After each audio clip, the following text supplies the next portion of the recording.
Good evening, and welcome to Here's the Life with Zemrah, and of course my better half. And I'm pretty excited because uh,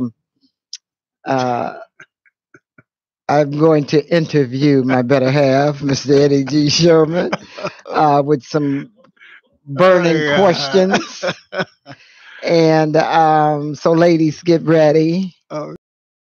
We are here every Tuesday from 6 to 7 p.m., bringing you a lot of information we hope that you carry with you through the week and going forward.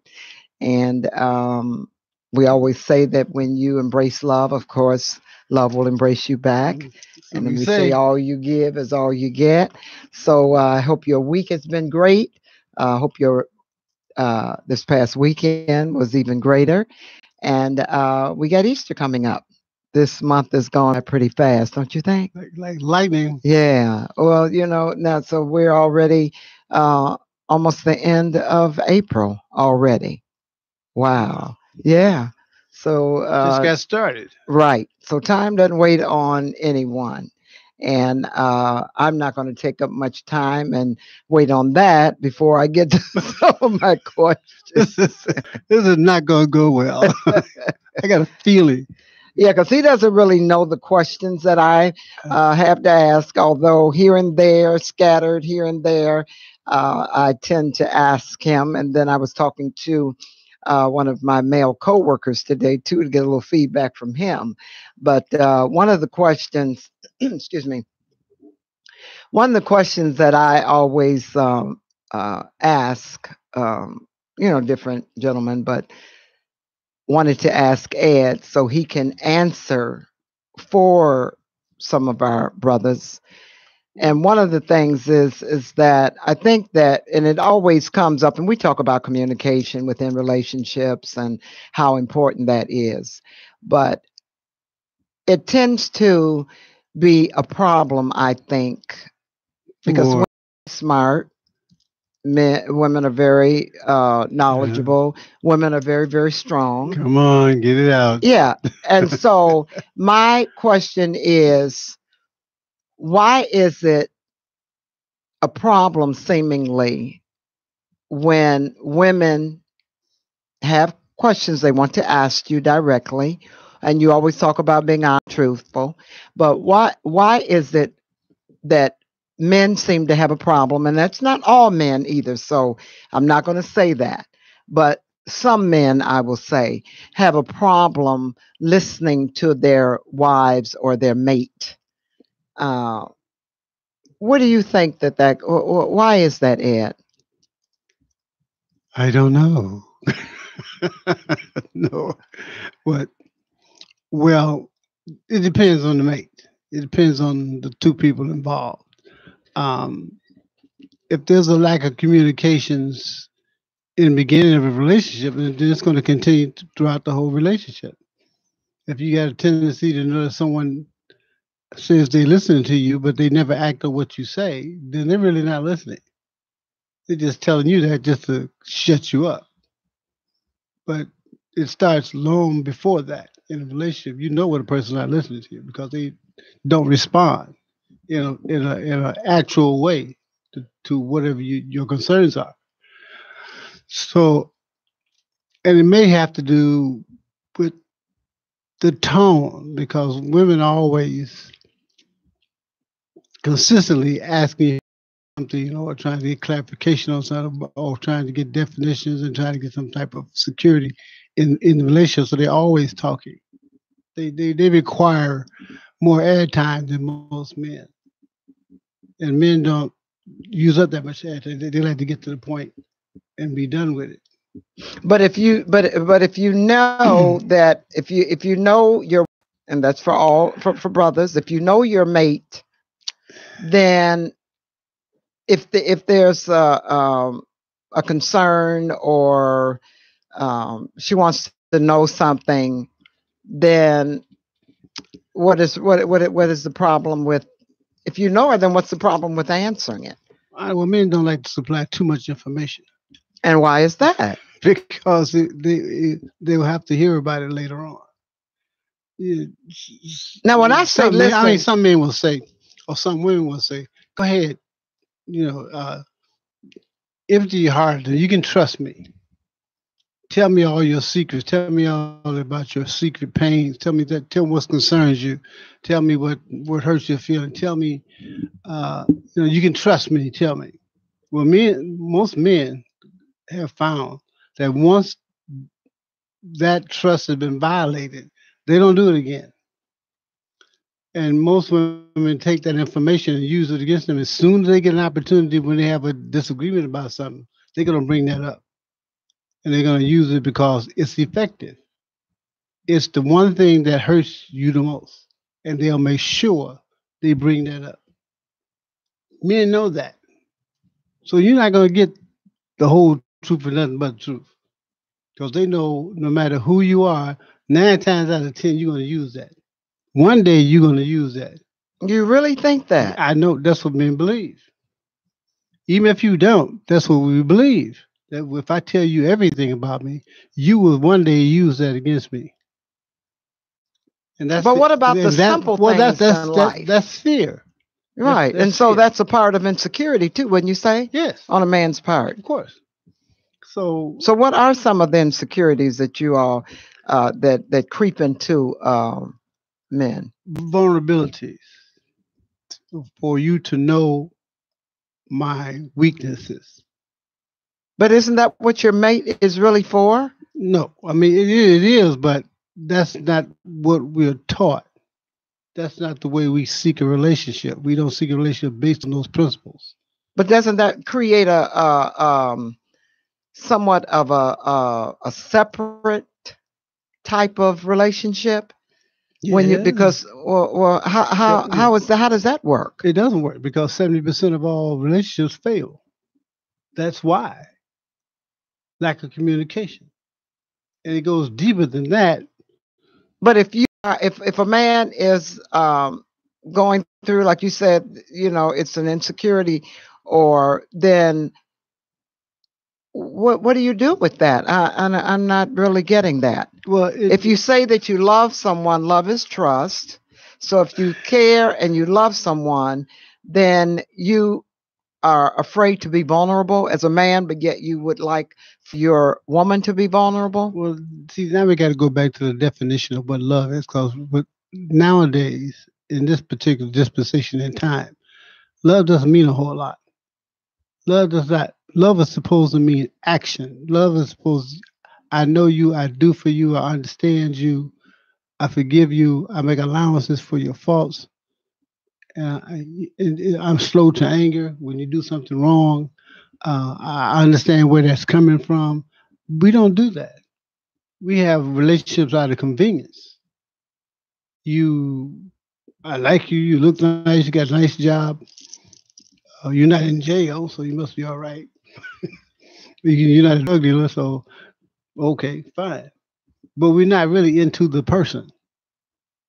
We're into what can you do for me? How do you fit my life? What do you look like beside me? Do my friends accept you? Now What you're kind of saying work this you from do? the woman's point of This for view. the man's part. This is what the woman. This way women pick. This is where we pick each other.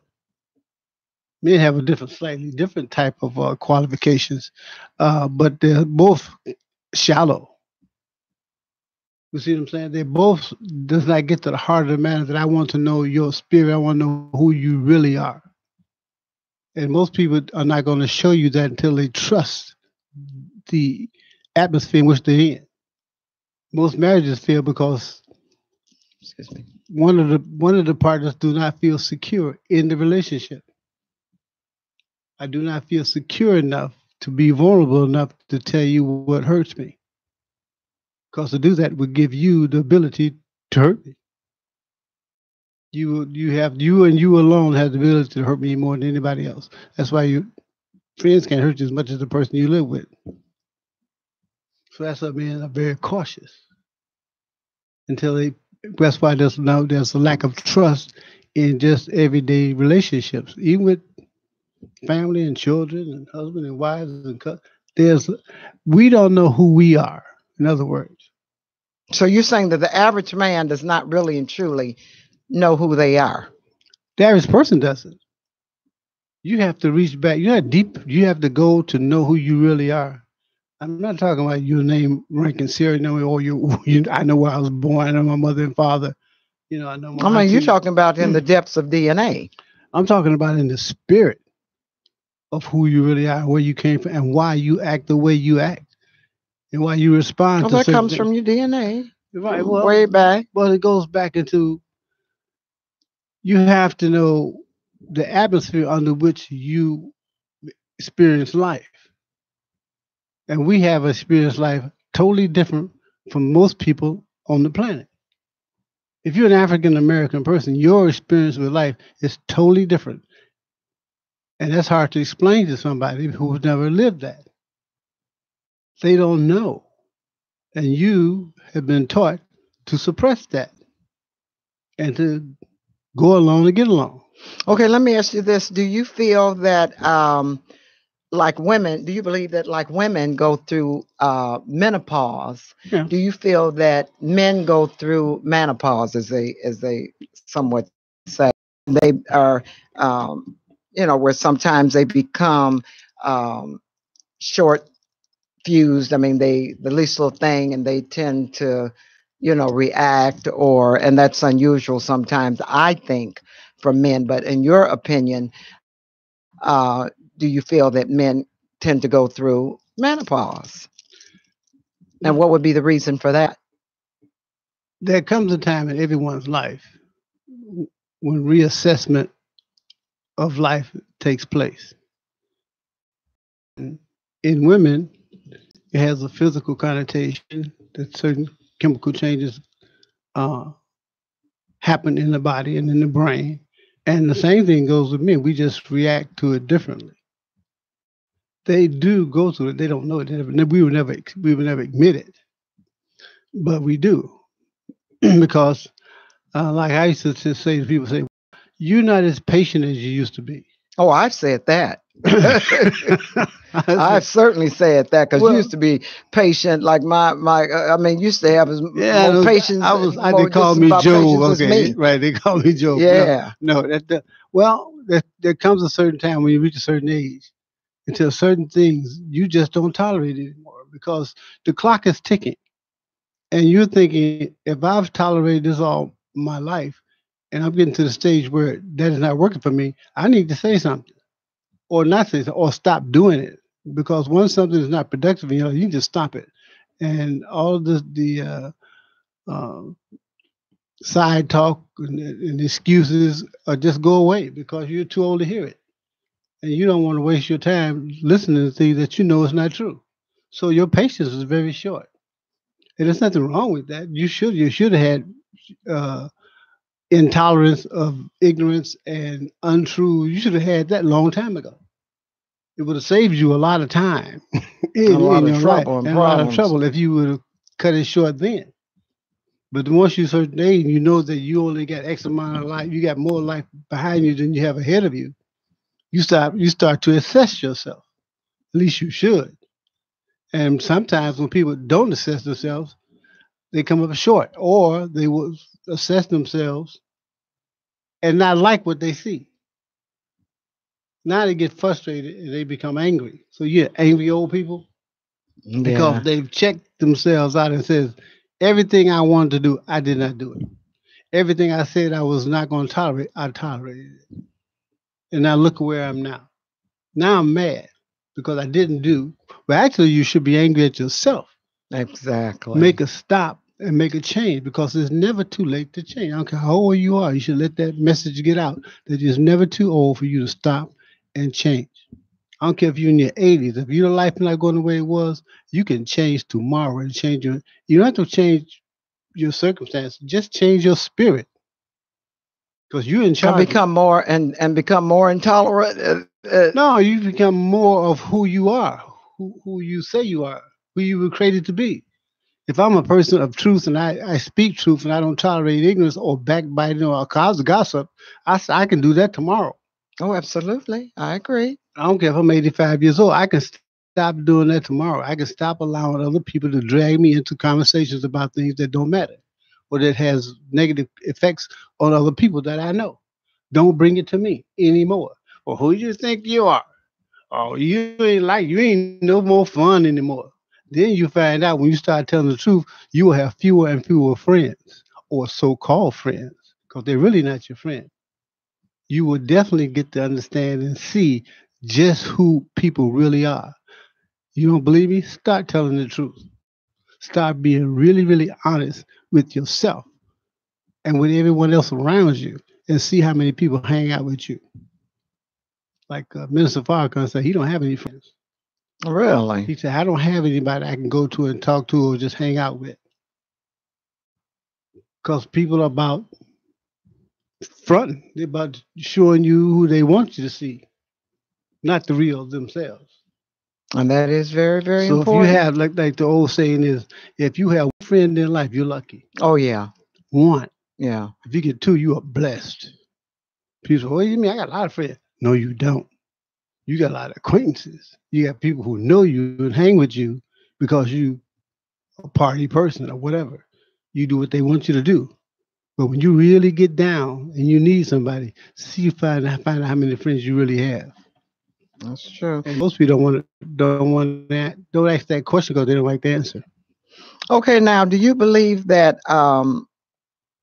women carry a lot of they carry a lot of the strength of the family, and then together, when a man acknowledges that, that really makes the family stronger. Now, do you Oh, agree with that? oh yes, definitely.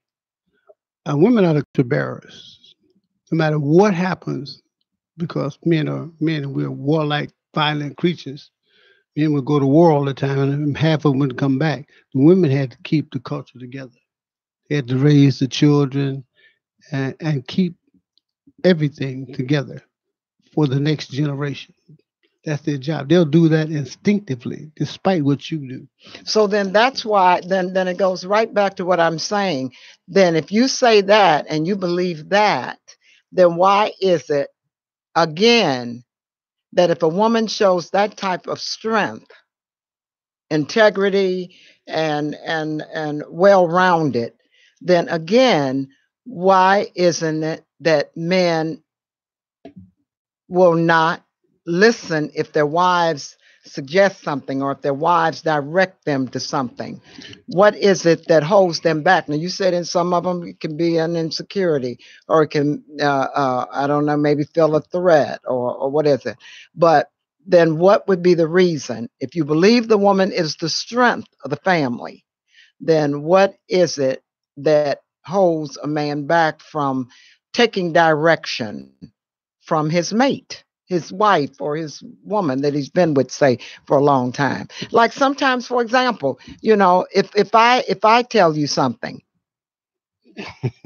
yeah, if I tell you something, um, you might listen and then you might not.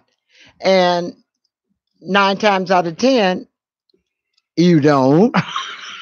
So No, I'm saying that's that. not true. Okay, go ahead. So I'm just saying. So what if you feel that the woman is the strength? Then why wouldn't you listen? Because she failed the test. Fail what It's test? just because she's a woman doesn't mean that she But you've is already just said now that you no, know no, that. no. I say it depends on the woman. Just because she's a woman does not mean she's qualified to be the head or to be the culture bearer or to be all of that. A lot of women are not, and they're very big disappointment to men because that's what a man's looking for in a wife, girlfriend. Well, they don't care, but for But you should care because that might be your wife. no, not for the moment. They're not looking. Most guys are not looking for a wife. They're looking for a girlfriend, somebody for the day, for somebody Miss right now or something like that. You think that men are not looking for wives? Well, look at it. Anybody get married lately? What's the marriage rate? Huh? Now I should have known that. Let Yeah, me you let me Google. you should Google it. I think if a man is not looking for a wife, I think he's cheating himself. You and all yourself because you wishful thinking. But No, but that's true, Ed. Because it's nothing like having a helpmate. But you have said before that where in the world are all the good men? Well, the man has too many choices. He don't have to wait for you to get yourself together. he can get into somebody else. He can get 2 or 3 women. Why? Because he's got this. This may not be good quality, but it's like quantity. Quantity's everywhere. Or quantity. I mean, you wouldn't want that. No, but You want that's what we're talking about. Women that you have a lot of beautiful sisters out here that are looking for someone of substance, and for them to be able to have a mate that they can call their own. I think that's very, very important. Men don't like to be disappointed either. That's why they stop looking. They're not looking. Well, maybe that's might be where some women stop looking too and give up. But they have to understand, love is possible when you believe that it is. Well, because that's all it is. We were created out of love. Here's the promise. The promise is men and women were designed to be together. Exactly. We designed that way. Somewhere along the line, we lost that energy, that command, that basic law that says in order for a community to survive, our instincts were to get together and to earnestly seek for that person to be with the rest of your life. That process was broken down, and men stopped looking for wives; they're looking for girlfriends. Women started taking advantage of that and trying to find somebody to support them. Since I couldn't have support, and it seems that my prospects are looking dim, then I'll just have kids. So that's my role in life, is to bear children. So they bear children out of wedlock with no support, with no God-like man to guide them and teach them the rules of life and to teach the children. So now you have a generation X. The generation coming after that is what? The generation Q or something? Well, babies raising babies like what we have now. Right. So we've lost the holistic view of family and tribe and community that sustains a people. Why? Because we have not been a people. We've become immersed in another culture that has nothing to do with our inner thinking and our soul aspirations to be people of self-determination. We don't have that. So until you get that, everything else will not hold together.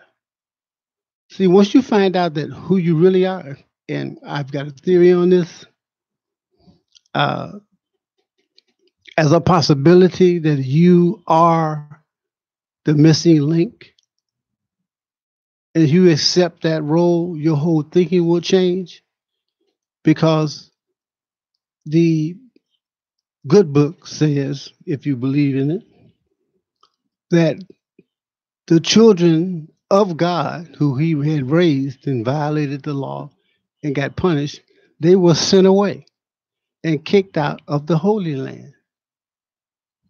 And a landless people in Africa means that you are orphaned, because you always had to be associated with a land. Your father, your father's father, your name gave reference to where you came from. Jesus of Nazareth. That was part of his name, but that was where he was from. Son of Joseph, Joseph's son. You had to be attached to some part of the land. So, land, language, and culture. Land, language, culture. Those children were sent out of that land, and their land was taken from them, and they were sent on a westerly course to a land of language they did not speak. And they served these people as slaves for 400 years. Now, that's written. And if you understand that, then maybe you can make a correlation between who were those people and why were they punished. But God doesn't punish without a reason. Everything he does is 2 and 3 and 4-fold purposes to it, to teach everyone involved. Because you might look at a field of flowers, see roses and daisies, And he might say, I see flowers. You might look at us and see black people, Chinese people, Oriental people, yellow people, brown people, black people. All you see is people. That's it.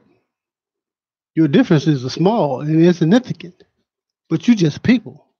So if my people who are called by my name would repent and turn from their evil ways and seek my face, in other words, seek the wisdom of life that you used to have when you were ruling of the earth, because everybody came to you for wisdom because you were that tight with the Creator.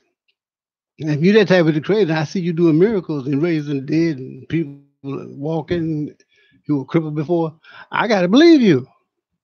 But when you fail that, when you violate that trust and the whole world sees it,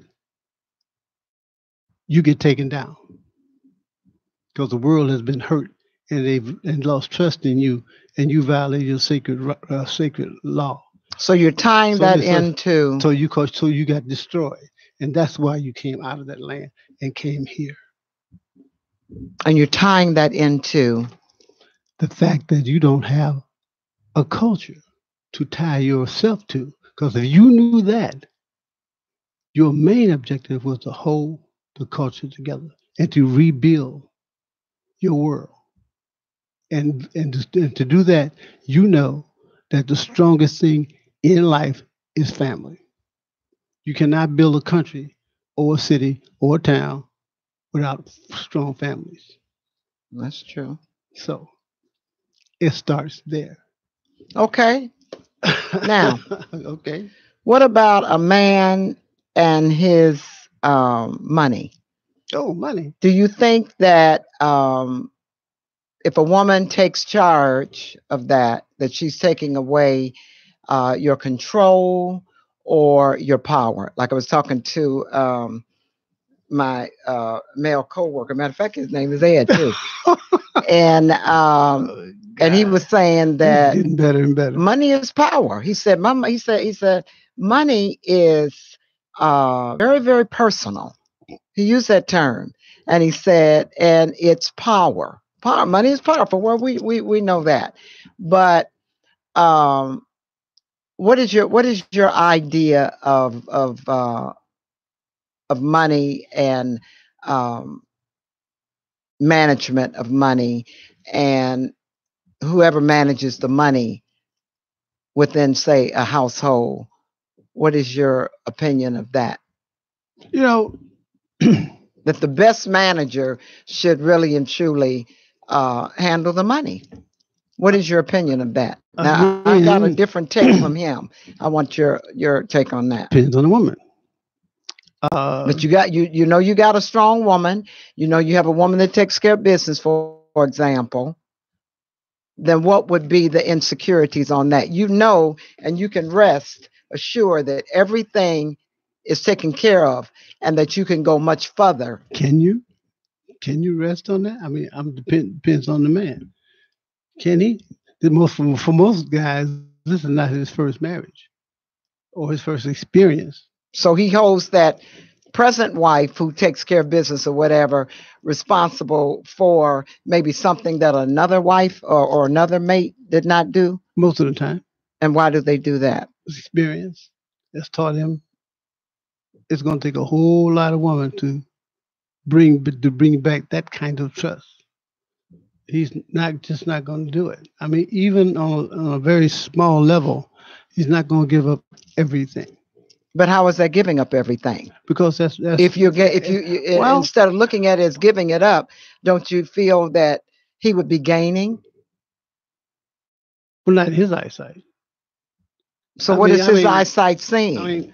I mean, technically speaking, you might be saying, well, yeah, she's a better money management. She should let him handle all the money. Not him. I said her. Oh.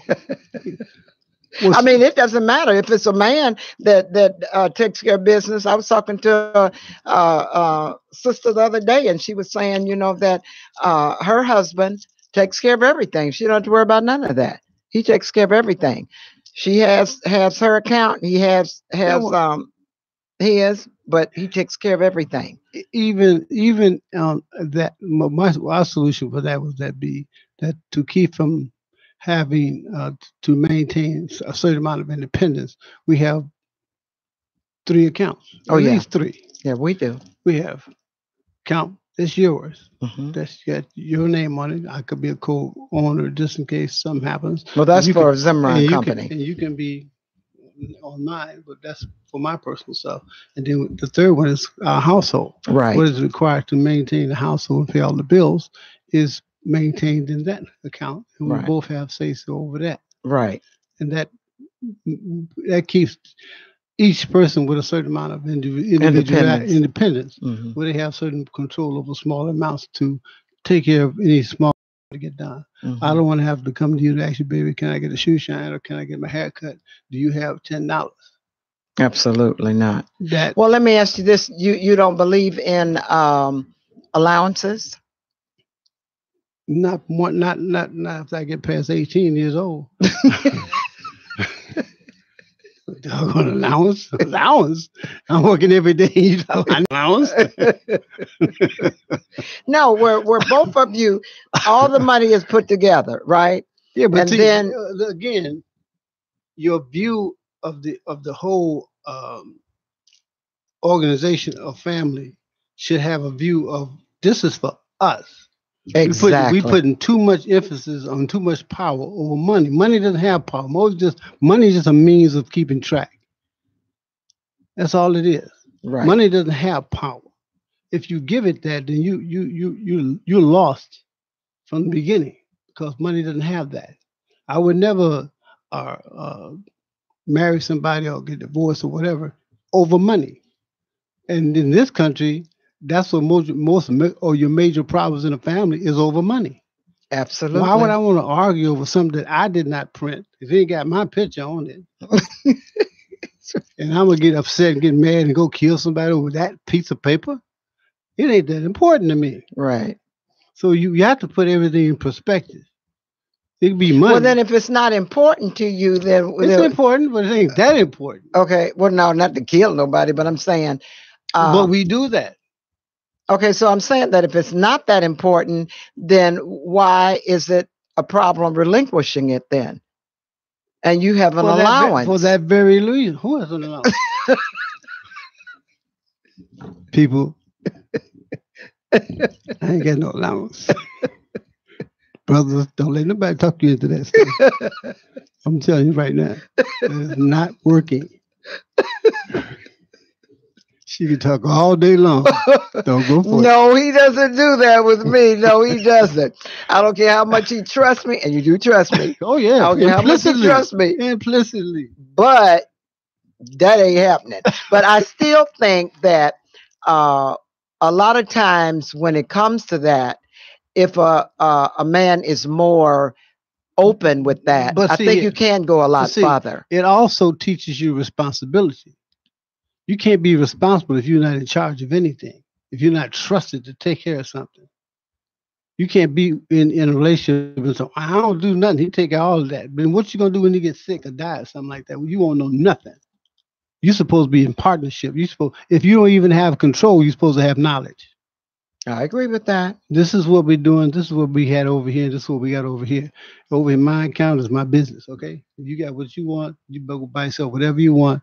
This is what we're saving for. We're saving for a house. We're saving for a business. We put money together for this or whatever. Something that's of our need for the family that we're looking forward to. This is going to be on the side for the children's education. We had to put a certain amount aside for college. Because when they get older, I want them to have a degree. I don't care if they don't have to. If they don't know anything, they should have a degree to at least get them in the door, so they can be considered for a position.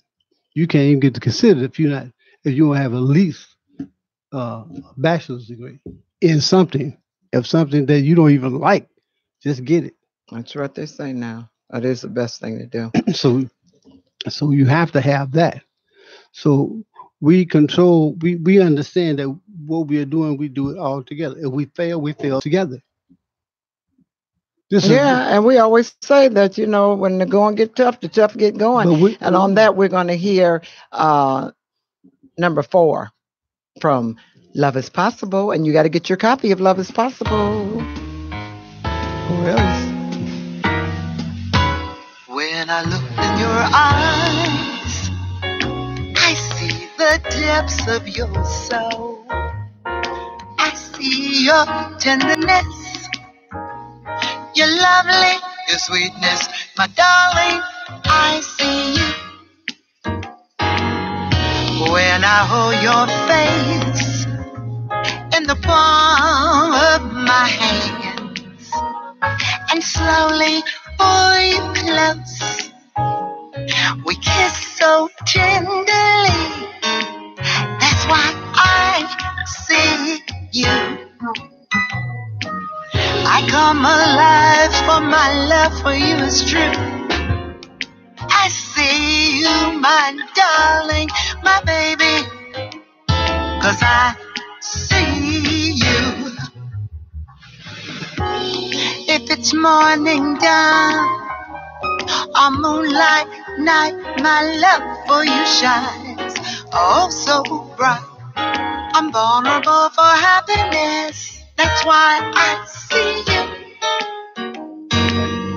Baby, I adore you, need and want you so.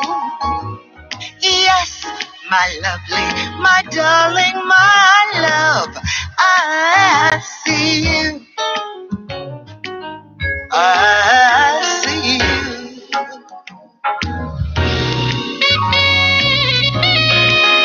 We're here at Intellectual Radio. Yes, we are. Here's the Life with Zemrah, and I'm talking to my better half about why men are so difficult to listen to their women. Oh, Lord.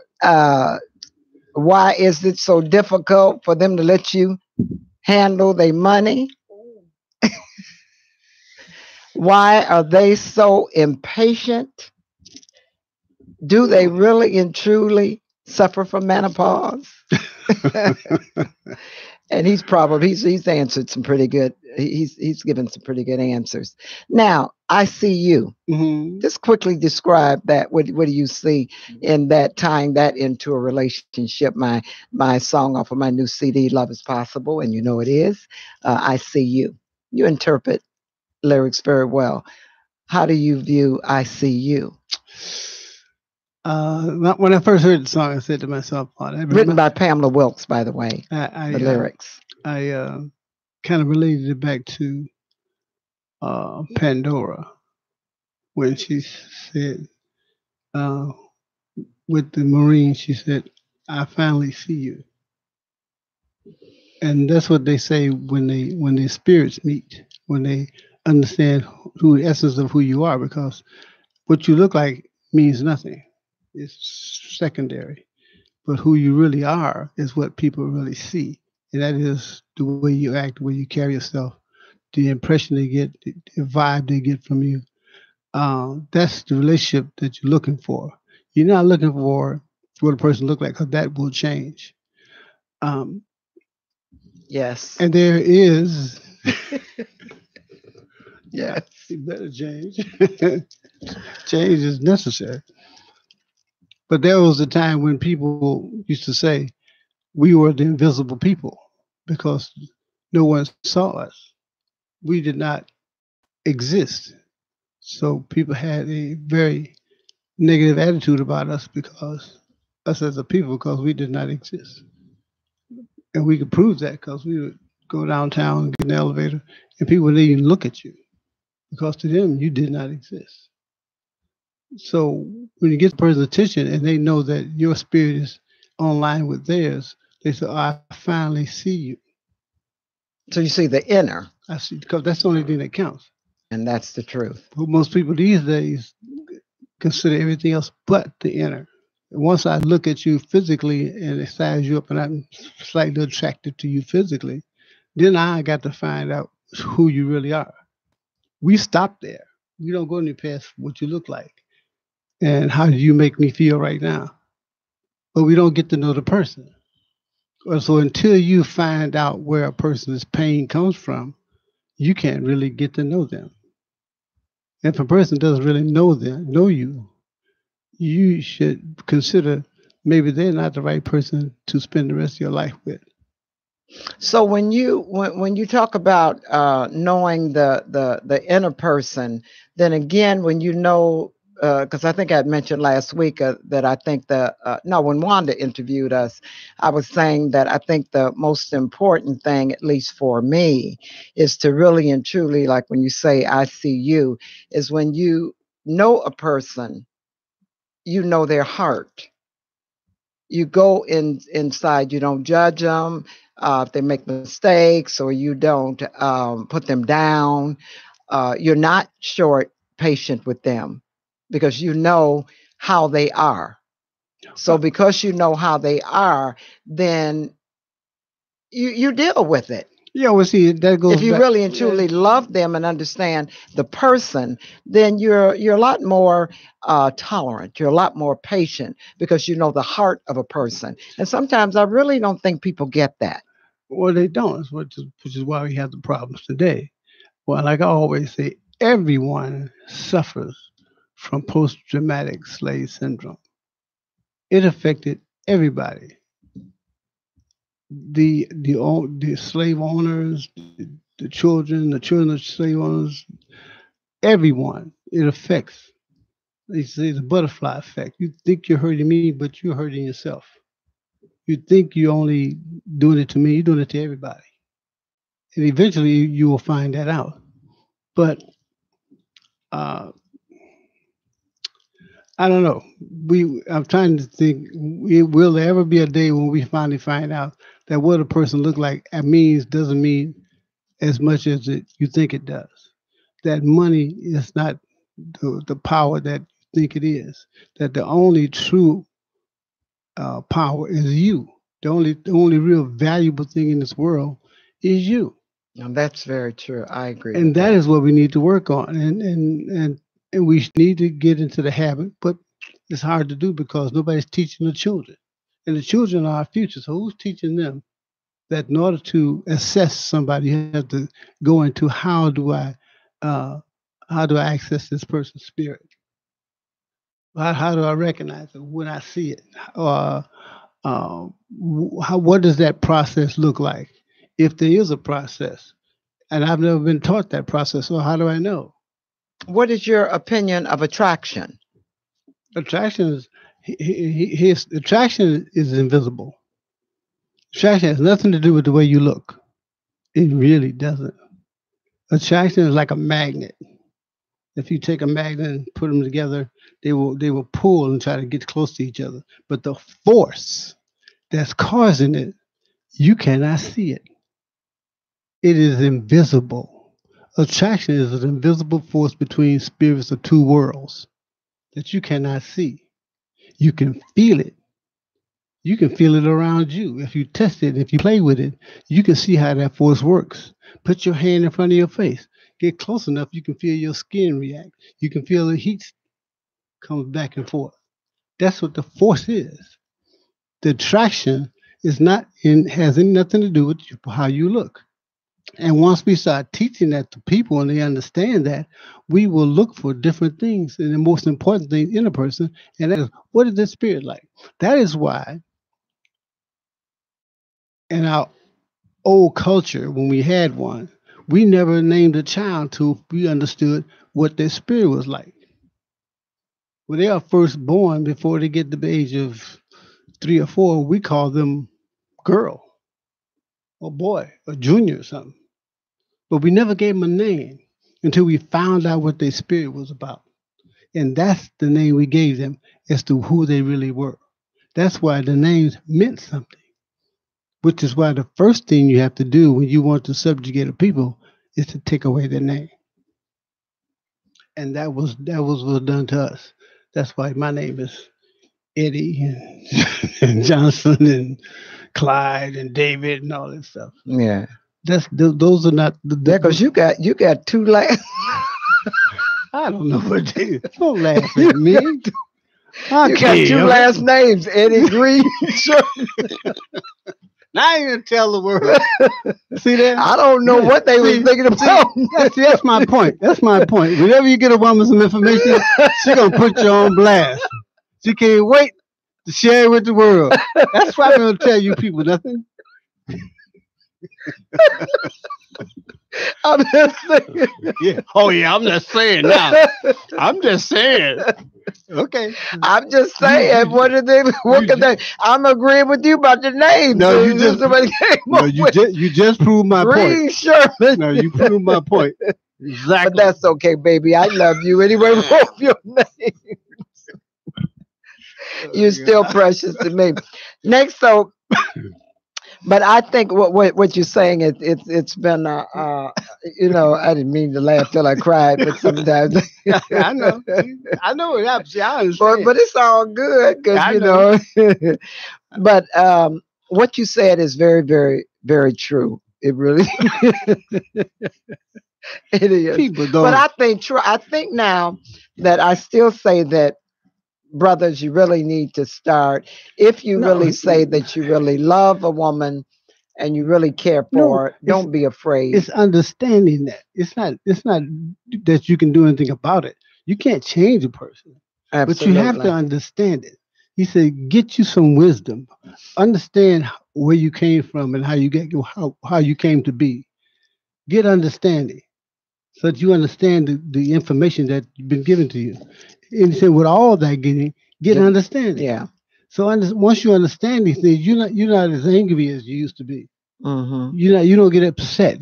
People don't frustrate you because they don't act a certain way. They don't do things right because you understand where it's coming from. Well, that's what I'm saying. When you know the heart and understand the heart of a person, you don't let the least little thing get you all frustrated and upset. But most people don't know, which is why they suffer with so much tension in their life. See, that's why you tick me off, but I understand you. So that's why sometimes I just go on with the flow and just forgive you for I say, for you know not what you do. That's the work both ways, baby. Well, I'm sure it do. You have no idea. I got a whole lot of ideas. But, I think, again, that it's very important that you understand your mate. And like it said, it's so slack. It's not always about, a lot of times we do get very, very physical. But I think it is very important that you look at the heart of a person. I think that's very important. Locate their spirit. Do not stop until you understand the spirit of a person. The depths of a person. Right. That's what you're looking for. Yeah, okay, how many drinks it take? Yeah. Do that before you do anything else. And never ask somebody to share your life until you know everything about them. And especially the things you don't like. And ask yourself, can I tolerate this? But if you love them. No, if you love them, you know they got some faults. You know they got some things that you don't like. Right. But everybody's got that. Everybody. Exactly. So you have to figure out, can I tolerate it? Can I deal with this? If there's some things that I can't deal with, then it's non-negotiable. It's the point that I can't go beyond. Right. Like there was a time in my life where I said I would not date a woman that smoked, but I didn't say that when I was smoking. Mm. See, it's all relative. But once I stopped and started changing some rules for my life, I changed it for everybody in my life. That makes sense. And that's what you have to do. Change you, change your world. Nothing changes until you change. Everything must change. That's your song. That's my song, baby. That's right. So nothing stays. So the challenge is working on you, which is what most people don't want to do. Because it's easy to blame somebody else. It's always easy to say, well, me, it was her. It was him. He did it. That's why I'm broke today because that's why I'm divorced. That's why my kids don't like. You got a reason for everything, but everything is always something other than them. Maybe if all these situations keeps happening to you, the only constant in this situation is you, because you always in it. And you can always make it better by looking and examining you. You're right. Because every tub really stands on its own bottom and then join together. But you still have to look at your own self. So self-evaluation is critical on a periodic basis that you must do in order to assess where you are and where you want to go. That should be the law of life. But those are the things you should learn at a very young age. Self-assessment, how to access wisdom, how to access the laws of the universe, how to pray. What does praying mean? What does meditation mean? The information that everything I need is in the universe on the Akashic record in space. Everything that's ever done is there. Every answer to every question is there. How do I access that? That's right. There's a way to do that, but we don't teach our children that. I don't care if they never go to school. You can educate yourself. How is this man learned and we didn't teach him? Well, you're talking about that part of life, teaching them. Well, right. As you just said, it's important to go to school and get a degree. Now you're going. Okay. But you're talking about as far as really common sense. But real education about the planet, about the earth, and about other information they do not teach in school. You can access it yourself, and you must access it yourself because they're not going to teach it to you. Right. You know, the revolution in your life is not going to be on TV. They're not going to tell you what to do. Right. You have to seek it. He says, seek and you shall find. Absolutely. Which means it ain't coming to you. Ain't nobody gonna give it to you for free. You have to want it and look for it. And say, you know what? I want to be a better person. I want to have total control over my life. I want to be successful. I want to have a family, you know, that's righteous, a family that's respectful. I want to have my children respect me, but older people respect me. But that has to be earned. Oh, absolutely. Not because you just dude, you think you're supposed to have it. You're supposed to earn that over a lifetime of experiences and activities. You have to learn that. So, well, we want you to like us on Facebook. We're here every Tuesday. Here's the Life with Zemrah and Ed. And hopefully that we have given you some information this afternoon that can be of substance to you. That's something that we always pride ourselves in doing. Next we have coming up is the Consumers Legal Network.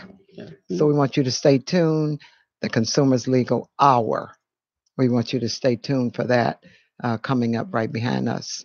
Again, like us on Facebook. I'm going to be letting you know when you can get my Love is Possible CD from CD Baby, Amazon, iTunes. I'm just waiting on the word. I'll link you up with it. We want you to have a wonderful, wonderful evening. Remember, we say when you embrace love, love will embrace you back. All you give is all you get. You have a wonderful, wonderful evening. And Ed, this is Intellectual Radio where all your questions are answered. Everything you always want to know but were afraid to ask. IntellectualRadio.com. And with that, I'd like to thank Earl for letting me be myself again. That's our producer. Good night.